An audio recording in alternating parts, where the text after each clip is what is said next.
Bismillahirrahmanirrahim. Assalamualaikum warahmatullahi wabarakatuh. Innal hamdalillah wassalatu wassalamu ala Rasulillah wa ala alihi wa ashabihi wa mawalah. Wala haula wala quwwata illa billah, amma ba'du.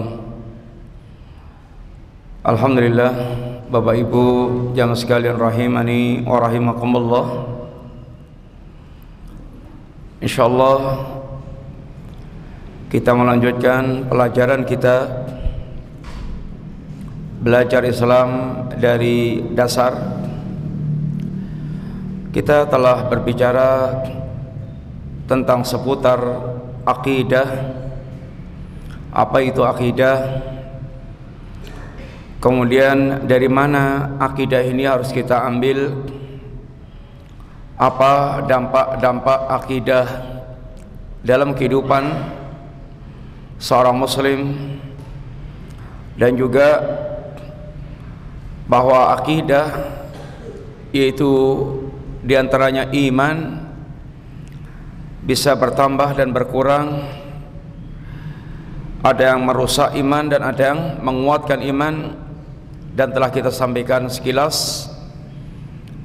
Dan sekarang kita akan masuk pada pembicaraan di antara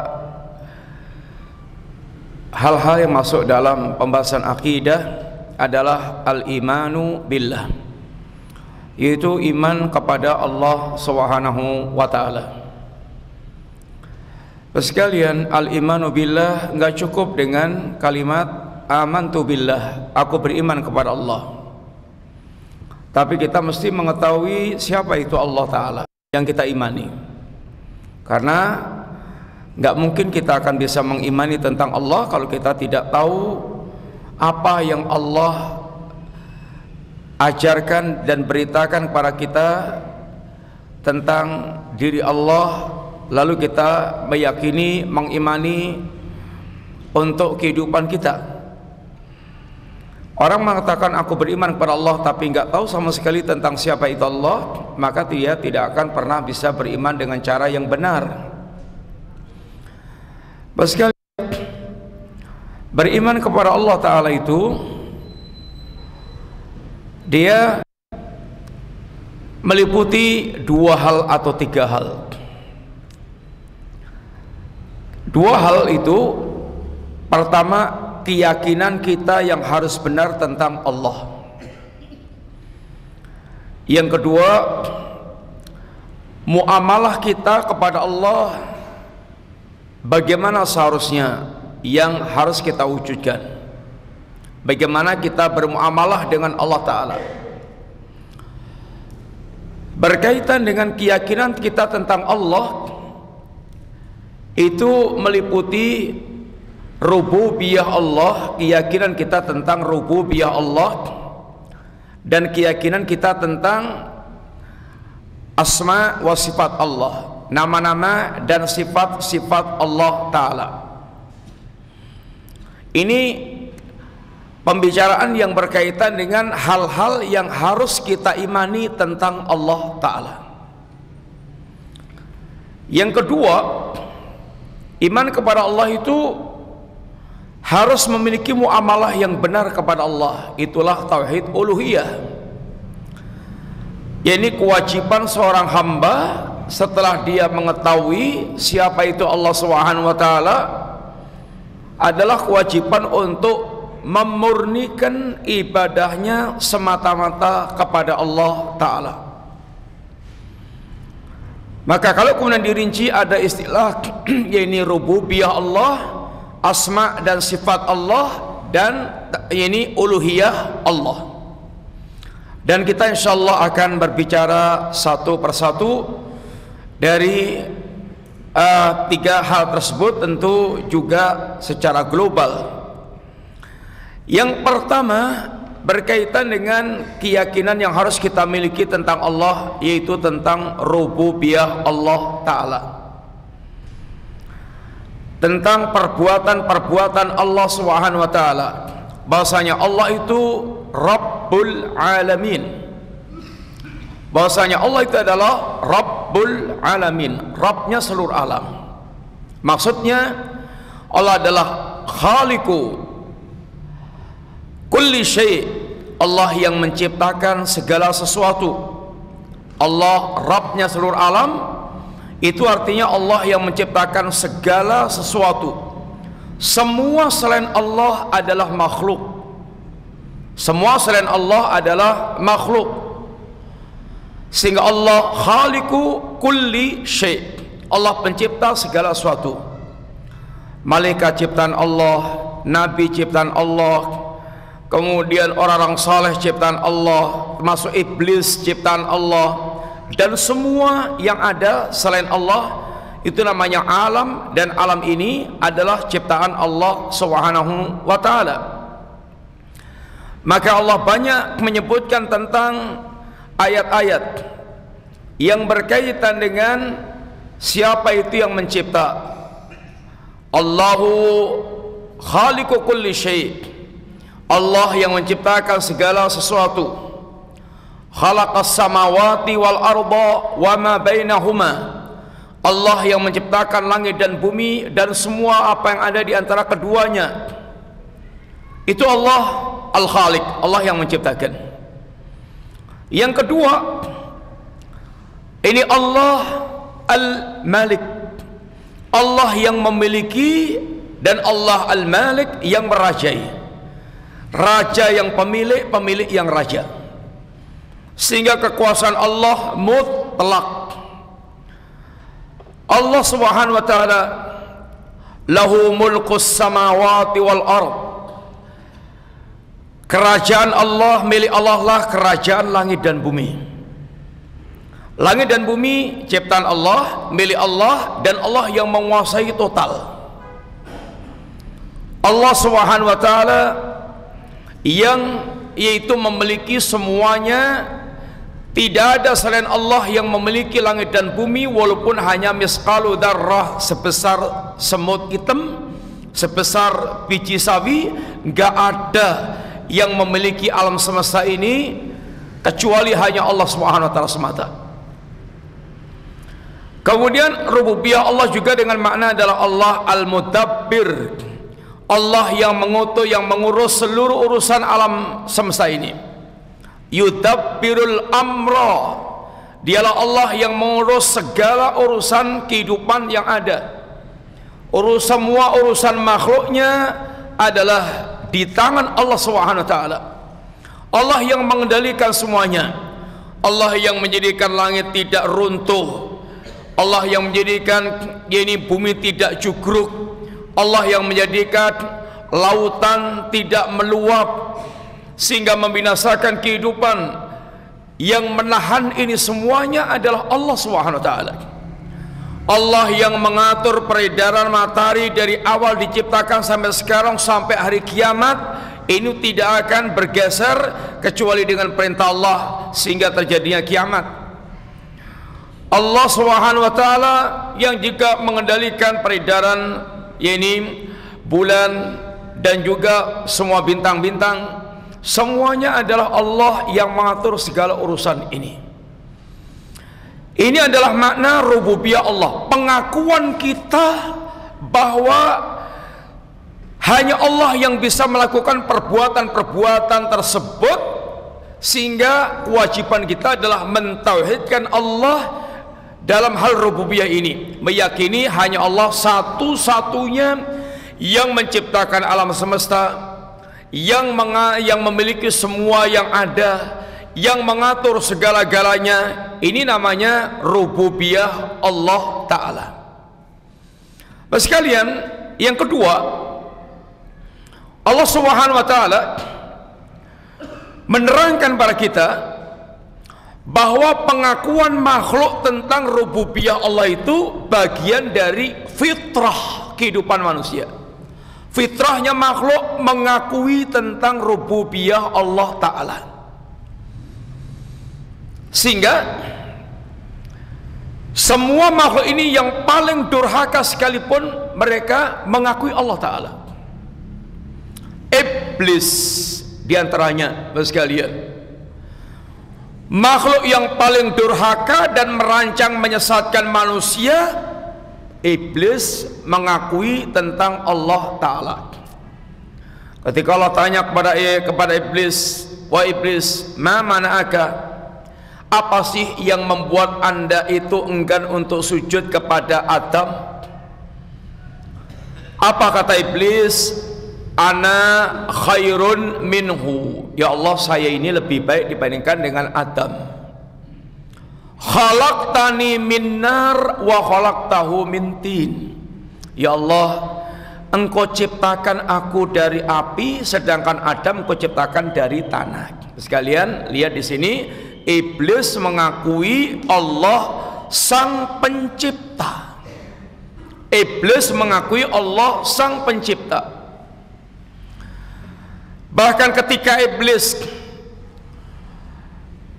ingin menyesatkan manusia tanpa kecuali, sumpah Iblis tentang Allah, fabi izzatik, ya Allah, demi kemuliaanmu, mengakui tentang kemuliaan Allah, kesempurnaan Allah Subhanahu wa taala.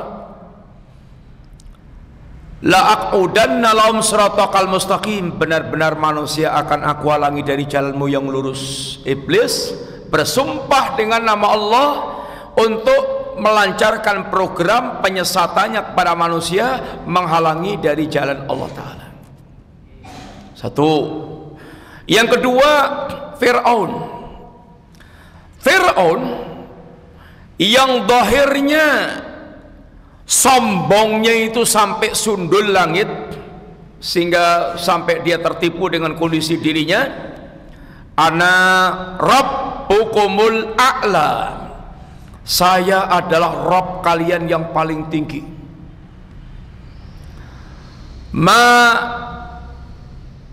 Malakum min ilahin ghairi, saya tidak melihat ada sesembahan selain diriku yang layak buat kalian. Mengaku Rabb, mengaku ilah,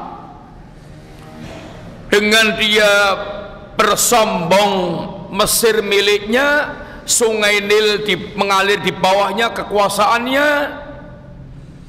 sehingga dia sombong dan angkuh mengingkari apa yang disampaikan Musa. Tapi nyuwun ngapunten, itu hanya zahir, itu hanya zahirnya. Yang batinnya, kata Allah, sesungguhnya Fir'aun mengakui tentang apa yang didakwakan Nabiullah Musa tentang Allah. Sehingga Allah katakan dalam ayat tentang Fir'aun, wajahadu biha wastaiqanatha anfusuhum dzulman wa uluwan. Fir'aun dan kawan-kawannya itu secara zahir itu mereka menampakkan juhud, menentang kepada apa yang disampaikan Musa, mengingkari tentang Allah Subhanahu wa taala, bahkan mengeklaim dirinya Rabb dan ilah. Tapi kata Allah, wastaiqanatha anfusuhum, sesungguhnya hati kecilnya itu sangat mengakui, meyakini tentang yang didakwakan Nabiullah Musa, meyakini, mengakui tentang Allah Subhanahu wa taala. Maka sekalian, akan muncul keyakinan ini dari mulut Fir'aun saat Fir'aun tinggal teksek di lautan. Dia kejar Musa sampai Musa dan pengikutnya sampai mepet laut, sehingga pengikutnya Musa depan laut mau balik ke belakang Fir'aun, nggak ada pilihan, mau nyemplung laut atau mau kemudian ketemu dengan Fir'aun dibabat habis. Sehingga di antara mereka, innala mukhraqun innala yutrakun, kita pasti akan kecanda, kita pasti akan kecanda. Apa kecanda itu? Kita pasti akan mereka dapat kecanda, canda, wes kita bakal kecanda ini sama Fir'aun. Kata Musa, enggak. Allah pasti akan menolong kita, memberikan petunjuk pada kita. Sekalian di sini, bedanya orang yang ragu dengan Allah dan yakin dengan Allah Ta'ala. Musa yakin dengan Allah Ta'ala. Memang sekarang yang di depan matanya, depan laut, belakang Fir'aun, dan janji Allah, Allah itu pasti menolong orang yang beriman. Yang beriman, hatinya yang betul-betul bulat, yakin dengan Allah Ta'ala. Walaupun nggak tahu gimana cara Allah menolong, nggak tahu. Lalu Allah perintahkan pada Musa untuk memukulkan pentungnya ke lautan, sampai kemudian tongkatnya jadi kayak jalan darat padat, beberapa jalan yang Allah buatkan untuk Musa dan pasukannya. Menumbuhkan keyakinan yang seperti ini yang betul-betul membutuhkan keimanan yang spesial. Kalau dia mukmin yakin dengan pertolongan Allah Ta'ala, seorang mukmin yakin dengan pertolongan Allah Ta'ala, sehingga kewajibannya bagaimana dia berjalan di atas jalan Allah Ta'ala. Kita ini sungguhnya banyak yang gak yakin. Allah menunjukkan kepada kita cara Anda menang dalam perjuangan, begini caranya itu. Tapi kita sok lebih pintar, sehingga cari solusi sendiri, yang bahkan solusinya itu ngelanggar syariat ajaran agama Allah Ta'ala. Kayak nggak yakin pertolongan Allah. Kalau dengan cara begitu, kangelan, kaduan, kesuwen. Ini menunjukkan nggak yakin. Nggak yakin.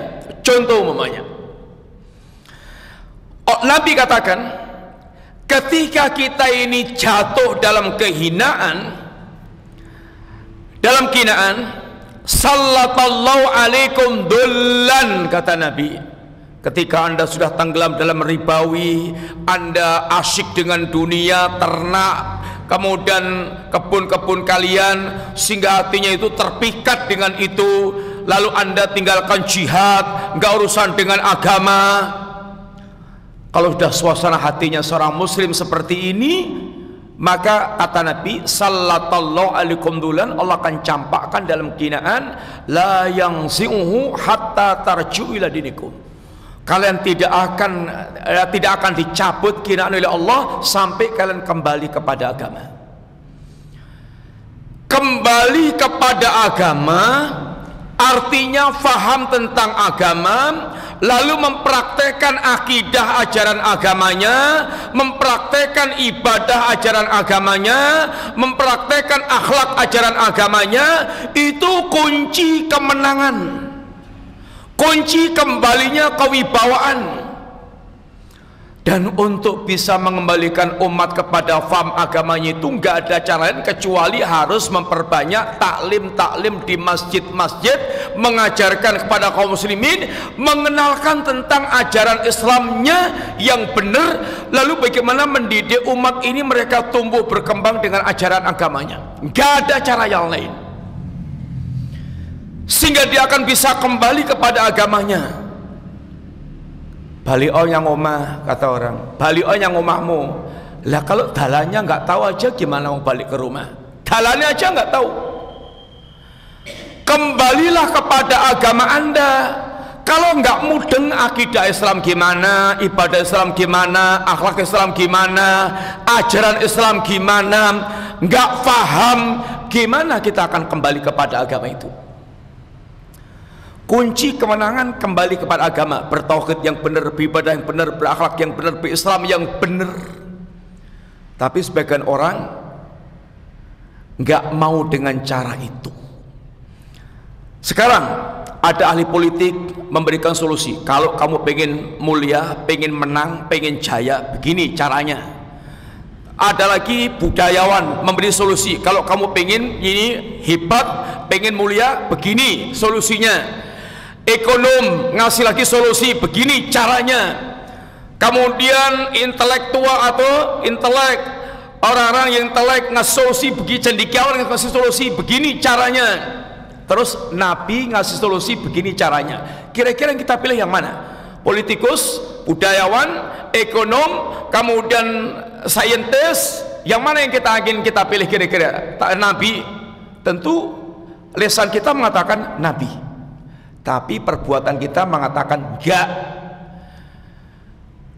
Sehingga dihidupkannya pengajian-pengajian di masjid-masjid dan di taklim-taklim di masyarakat itu dianggapnya itu ini mau jadi apa? Taklim-taklim terus, pengajian-pengajian terus, ngaji-ngaji terus. Justru digugat. Kita ini hina itu karena kere, sehingga gimana cara nyugihkan? Padahal berapa banyak muslimin yang sugih-sugih belegedu, dan itu semuanya rata-rata ahli maksiat, pengingkar Islam, penghujat Islam, nggak peduli dengan agamanya, karena diantaranya bodoh tentang Islam dan Islamnya tidak ngeresep ke dalam hatinya itu. Kalau soal bicara tentang orang kaya, oh kita ini hina karena nggak duduk di kursi pemerintahan. Berapa banyak kursi pemerintahan yang menduduki seorang muslim, bukan orang kafir, tapi ternyata nggak bisa berbuat apa-apa tentang Islam. Di antaranya karena memang bodoh tentang Islam, nggak paham tentang Islam, sehingga bahkan muslim tapi sekuler, muslim tapi kafir, muslim tapi musyrik, sehingga nggak mencerminkan tentang agamanya dan seterusnya. Yang Nabi ajarkan harus kembali kepada agama. Kembali kepada agama itu dia mesti diawali dari belajar agama yang benar. Menjadi muslim yang akidahnya, tauhidnya benar, ibadahnya benar, ya akhlaknya benar, dan bersabar menempuh prosesnya. Ketika Khabbab mengeluh kepada Nabi saat dia habis dihajar oleh Tuan Quraisy sampai kulitnya melepuh-melepuh, ya Rasulullah ala tantasil lana, ya Rasulullah ala tada'u lana, ya Rasulullah kenapa engkau tidak menolong kami, tidak mendoakan kami ya Rasulullah? Kata Nabi, ya Khabbab, dulu ada orang yang mereka ini muslimin, ada seorang muslim yang dia ditanam badannya di tanah, di atasnya diletakkan ini gorok, kemudian digorok kepalanya sampai sigar, dan itu tidak membuat dia bergeming dari agamanya. Wahai Khabbab, ada pula di antara mereka yang disisir dengan sisir besi sampai ngelokop daging terpisah dari tulang belulangnya. Wallahi, kata Nabi, demi Allah ya Khabbab, la yutimannallahu hadzal amra hatta yasira raqib min san'a ila hadzal maut la yakhafu illallah. Wahai Khabbab, demi Allah, Allah akan menyempurnakan urusan agama ini sehingga nanti ada orang yang mereka berjalan dari san'a ke hadzal maut la yakhafu illallah, enggak ada yang takut kecuali hanya kepada Allah Ta'ala. Artinya aman karena Islam telah ini menguasai keadaan. Kata Nabi, walakinakum tastajilun, tapi kalian istiqjal, gak sabar, tergesa-gesa. Semuanya ada prosesnya, semua ada prosesnya. Dan ketika orang mereka tergesa-gesa dengan ini, proses ini, dia akan Allah halangi dari hasil yang dia ini inginkan.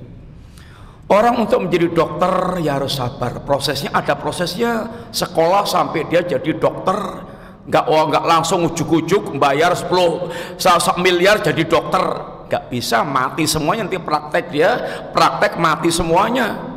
Mesti menempuh pendidikan kedokteran, bersabar sampai jadi ahli yang betul dia bisa menangani manusia. Ini berkaitan dengan nyawa manusia, itu ada prosesnya. Ada prosesnya. Untuk menjadi pembasket ulung nggak bisa tahu-tahu kemudian jadi jago basket ulung. Mesti dia nyekel bal, masukkan bola basket ke ini gawangnya itu bahkan sampai ribuan kali sampai tangannya itu lemes betul-betul, sampai dia tidur kadang-kadang di lapangan basket. Sehingga ada proses yang mesti dia lalui untuk menjadi jagoan di dalam masalah hal ini. Termasuk diantaranya adalah berkaitan dengan perjalanan kaum muslimin untuk meraih kemuliaan, kejayaan, kemenangan. Itu mesti menjalani proses dan bersabar dengan prosesnya. Sekalian, Musa yakin dengan pertolongan Allah, dan Allah berikan pertolongan, dan pertolongan itu semakin dekat ketika di puncak kesulitannya. Inna nasra ma'as sabri. Pertolongan Allah itu bersama dengan kesabaran. Sekalian, Fir'aun yang kafirnya seperti ini, ketika tinggal di lautan, apa yang diucapkan Fir'aun? Amantu annahu la ilaha illalladzi amanat bi banu Israil wa ana minal muslimin. Saya beriman bahwa tidak ada sesembahan yang sebenarnya kecuali yang diimani Bani Israel, yaitu Allah, dan aku termasuk orang-orang Islam. Sekarang pertanyaan Bapak sekalian, kalau ada orang usil, nih dalil Fir'aun itu muslim dan mukmin, gimana? Ini dalilnya Fir'aun itu muslim dan mukmin, karena banyak orang usil dengan dalil itu ada, sehingga bisa mendalili semua perbuatan batil mereka itu bisa didalili. Liberal ketika mengatakan semua agama sama, membawakan dalil. Orang yang mereka PKI juga untuk menunjukkan PKI-nya itu juga bisa punya dalil. Coba gimana kalau dalil tadi Fir'aun mengucapkan itu, nih buktinya Fir'aun itu muslim mukmin, di tengah-tengah muslimin juga, yang gelarnya profesor juga. Dulu ada yang mengatakan iblis itu tauhidnya paling tinggi, tauhidnya paling sempurna. Itu yang mengatakan profesor muslim, cendekiawan muslim. Gimana antum mau membantah? Berdedek. Berapa banyak orang punya pikiran-pikiran aneh kayak gini. Kalau kita memang tidak paham agama, ya bakal berdedek betul. Ya kita tahu itu salah, tapi bantahnya gimana? Bantahnya gimana? Untuk membantah ini yang membutuhkan keahlian tersendiri. Syubhat itu gampang banget, tapi untuk membantah syubhat ini yang sulit. Maka kita diingatkan, nggak boleh sembarangan kita ya ini cari guru, nggak boleh kita sembarangan cari kawan, karena syubhat itu akan bisa mereka masukkan dan kita akan kesulitan untuk dia membantah. Gimana coba kalau tadi ada orang mengatakan begitu. Sekalian, tentu orang tahu dalil, memahami dalil ya akan sangat gampang, tapi kalau nggak tahu ya kita betul-betul pusing. Maka orang bilang ilmu itu angel nek durung ketemu, nek wis ketemu oh jebule kok ngono. Ilmu.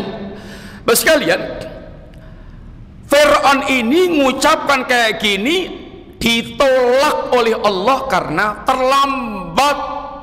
Al-an kok baru sekarang ya Fir'aun, wa qad asaita ini qablu. Dulu-dulu kami itu maksiat terus, sudah terlambat alias gak diterima. Gini taubatnya Fir'aun, karena taubat pula ada expirednya, ada masa kadaluwarsonya. Kalau sudah lewat ya sudah gak diterima, mau nyeselnya kayak apa gak diterima. Intinya maksudnya Fir'aun juga mengakui Allah Ta'ala, walaupun zahirnya menampakkan pengingkaran terhadap Allah Ta'ala. Abu Jahal, Abu Lahab dan kawan-kawannya yang mereka dikatakan kafir musyrik, mereka juga mengakui Allah, meyakini tentang Allah, meyakini tentang Allah. Apa kata Allah tentang mereka? Wala in sa'altahum man khalaqas samawati wal arda la yaquluna Allah. Ya Muhammad, kalau kamu tanyakan kepada mereka itu siapa sih yang menciptakan langit dan bumi, pasti mereka akan mengatakan Allah. Artinya orang-orang kafir itu sudah juga mengenal Allah. Bahkan ketika Nabi membuat perjanjian Hudaybiyah dengan orang kafir ini, Nabi menulis awalnya Bismillahirrahmanirrahim. Diprotes mereka, nggak mau, kami nggak kenal Ar-Rahman Ar-Rahim. Kalau mau tulis Bismillahi Allahumma. Kalau kami Allah kenal Allahumma, maka Bismillahi Allahumma. Tulis suruh ganti ini. Sekalian, orang-orang kafir ini mengenal Allah Ta'ala. Artinya kalau sekedar mengenal Allah Subhanahu wa Ta'ala itu tidak istimewa. Iblis mengenal Allah, Fir'aun mengenal Allah, kemudian juga yaitu orang-orang kafir musyrik mengenal Allah. Bahkan orang-orang ateis, kalau dia sedang di pesawat, apalagi kemudian ada guncangan-guncangan, apalagi ada mara bahaya, pesawat itu akan yaitu tanda-tanda kehancuran dengan pesawatnya, pasti hatinya langsung itu nyantol kepada Allah Ta'ala. Pasti. Tapi kalau sudah kembali selamat, jadi kafir komunis lagi. Hati kecil nggak bisa diingkari. Ini adalah fitrah. Makhluk diciptakan Allah, fitrah mereka mengakui Allah Subhanahu wa Ta'ala. Sekalian, oleh karena itu dakwahnya para nabi itu nggak ada yang fokusnya itu mengajak mengenal Allah, ini mengakui Allah sang pencipta dan sebagainya, nggak ada. Dakwahnya para nabi itu mengajak mereka untuk mengucapkan la ilaha illallah. Bukan fokusnya mengajak mereka mengenal Allah, mengakui Allah, karena itu sudah menjadi fitrah mereka pengakuan. Tapi Allah Subhanahu wa Ta'ala menjadikan pengakuan mereka tentang Allah, pengakuan mereka tentang rububiyah Allah ini adalah dalil untuk mengajak mereka itu mewujudkan tauhid uluhiyah. Jadi dalil untuk mewujudkan tauhid uluhiyah. Makanya seringnya Allah menjadikan rububiyah ini dalil untuk bagaimana mereka itu harusnya mewujudkan pemurnian penghambaan hanya kepada Allah. Bagaimana mereka mengakui Allah sang pencipta, Allah yang memiliki semuanya, Allah yang yaitu menguasai, mengatur semuanya, kok ibadahnya kepada selain Allah. Ini seharusnya nggak logis dan ini nggak nyambung. Wong mereka sudah mengakui Allah Ta'ala seperti itu, tapi kalau diajak memurnikan pengabdian penghambaannya kepada Allah, sombong. Makanya Allah seringnya menjadikan rububiyah itu dalil untuk mereka itu harusnya mewujudkan tauhid uluhiyah. Sehingga Rasul tidak mengajak mereka mengakui tentang Allah karena mereka sudah punya keyakinan pengakuan tentang Allah, tapi mengarahkan mereka untuk mentauhidkan Allah dalam hal penghambaan mereka, karena mereka terjatuh dalam syirik yaitu uluhiyah. Jarang yang terjatuh dalam syirik rububiyah. Tapi ada.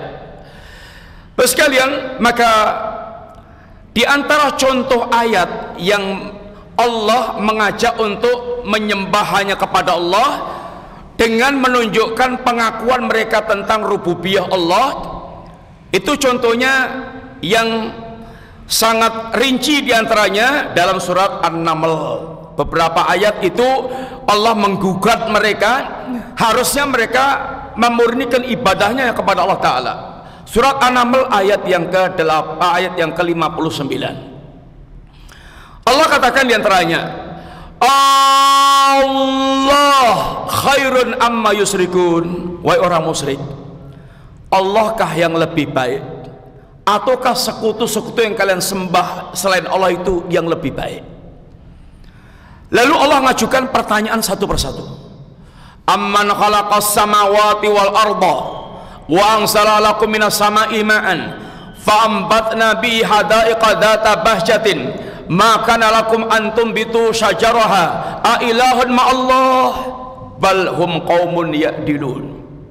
Kata Allah, siapa sih yang menciptakan langit dan bumi dan menurunkan air hujan dari langit, yang dengan air itu Allah tumbuhkan yakni kebun-kebun yang indah, taman-taman yang indah, yang sangat indah, yang kalian tidak pernah menanam, yaitu taman-taman indah itu ada taman laut, ada taman pantai, ada taman darat, taman-taman di pegunungan.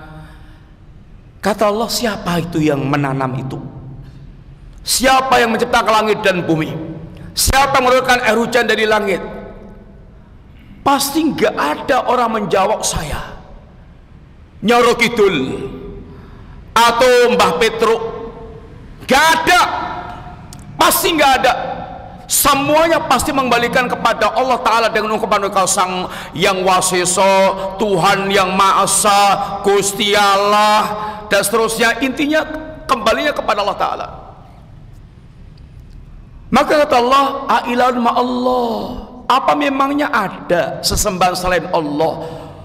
Ya maksudnya ini, apa ada selain Allah yang menciptakan langit, menciptakan bumi, menurunkan air hujan, menumbuhkan tumbuhan?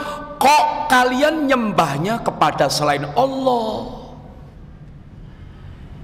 Ini namanya Allah menjadikan pengakuan mereka tentang rububiyah Allah dalil untuk menetapkan tentang uluhiyah Allah Subhanahu wa ta'ala. Kata Allah, tapi memang mereka adalah kaum yang menyimpang, gak lurus. Wong dari awalnya lurus gini, tahu-tahu belok. Harusnya bablas gini, belok. Dia udah mengakui Allah yang menciptakan segala macam, kok tahu-tahu nyembahnya selain Allah. Itu namanya belok, kaum yang menyimpang. Allah tanya lagi, amman jalal arda qarara wa jala khilala anhara wa jala la rawasiya wa jala bainal bahraini hajisa a ilahun ma Allah bal aktsaruhum la ya'lamun.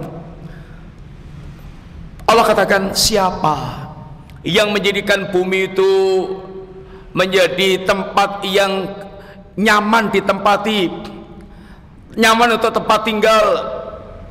Siapa yang menjadikan di celah-celah bumi itu ada, bumi di antara bumi ada celah-celahnya, yaitu sungai? Siapa membuat sungai-sungai yang ada di antara celah-celah tanah bumi? Lalu siapa yang membuat gunung yang akan menjadi paku bagi bumi, pasak bumi?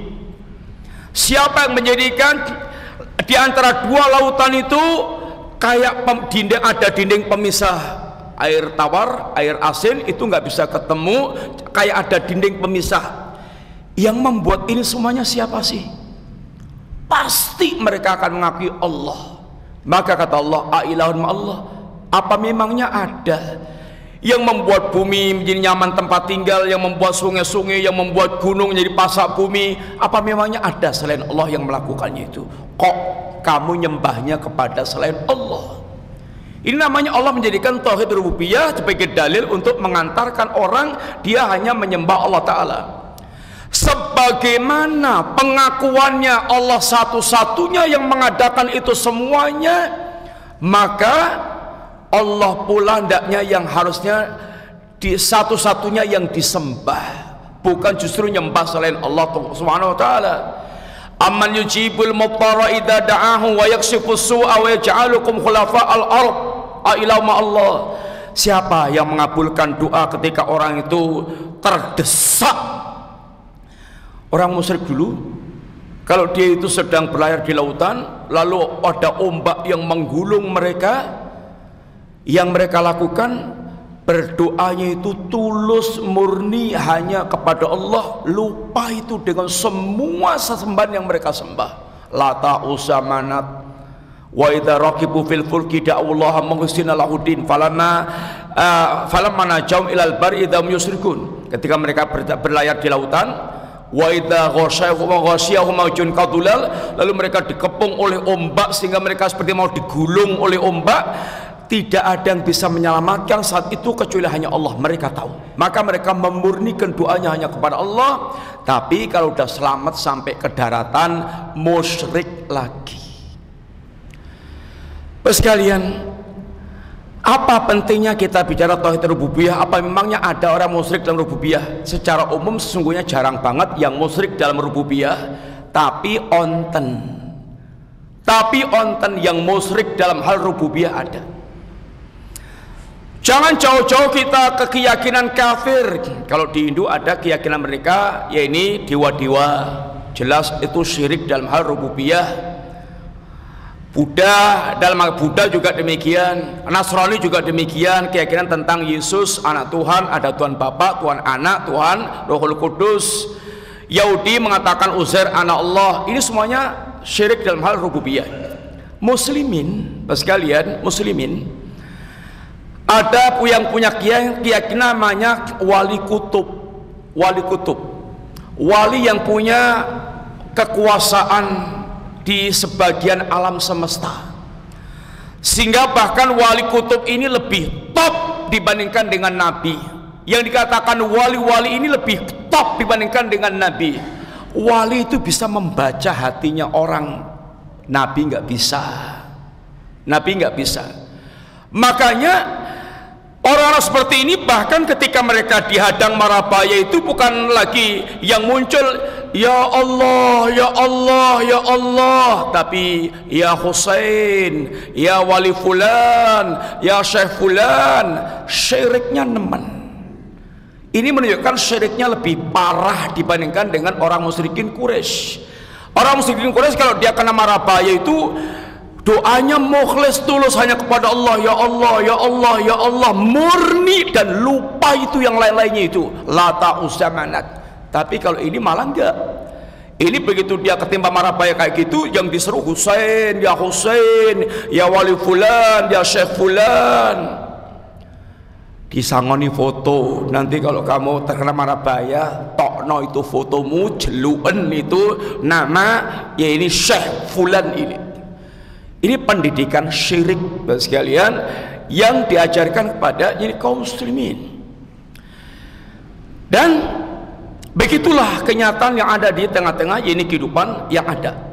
Sehingga sekali lagi sekalian, tauhid rububiyah ini tauhid yang berkaitan dengan keyakinan kita tentang Allah, dan asalnya manusia itu terfitrahkan itu meyakini tentang rububiyah Allah Ta'ala, sehingga para rasul itu ketika dakwah tidak fokus ngajak kepada rububiyah, tapi ngajak kepada pemurnian ibadah hanya kepada Allah, dengan dalil mereka sudah mengakui tentang rububiyah Allah Ta'ala. Tapi di zaman kita ini bukan artinya nggak ada orang syirik dalam hal rububiyah, bahkan ada, bahkan di kalangan muslimin pun ya ini akan ada yang seperti itu.